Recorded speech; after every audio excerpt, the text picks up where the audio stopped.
धैर्य और कड़ी मेहनत। घाट के किनारे एक साधु अपना डेरा डाले हुए था।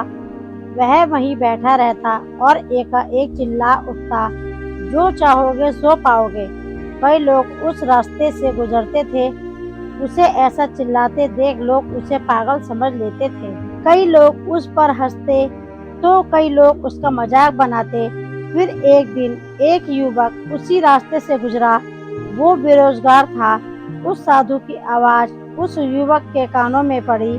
वो अब भी वही चिल्ला रहा था, जो चाहोगे सो पाओगे, जो चाहोगे सो पाओगे। यह सुनकर युवक साधु के पास पहुंच गया और उससे पूछा कि क्या सच में जो मैं चाहूंगा वो मुझे मिल जाएगा? क्या आप सही में मुझे दे सकते हो? इस पर साधु बोला कि सबसे पहले तुम्हें यह बताना होगा कि तुम क्या चाहते हो।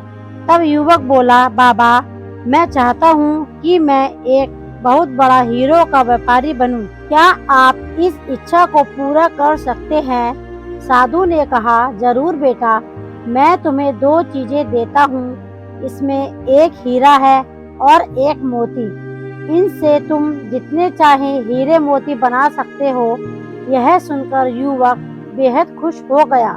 साधु ने युवक से कहा कि वो अपने दोनों हथेलियां आगे बढ़ाए। जैसा साधु ने कहा वैसा ही युवक ने किया।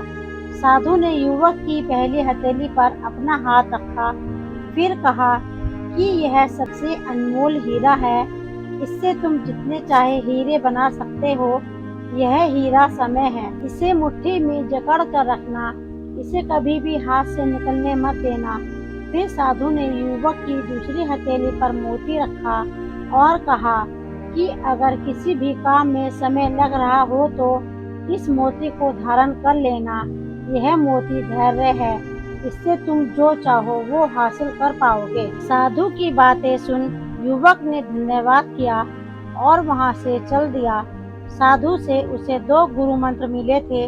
उसने सोच लिया था कि वो समय नहीं गवाएगा और धैर्य से काम लेगा। कुछ ही समय बाद युवक ने एक बड़े हीरे के व्यापारी के पास काम करना शुरू कर दिया। वह व्यवसाय का हर गुण सीखता चला गया और कुछ समय बाद हीरे का बड़ा व्यापारी बन गया।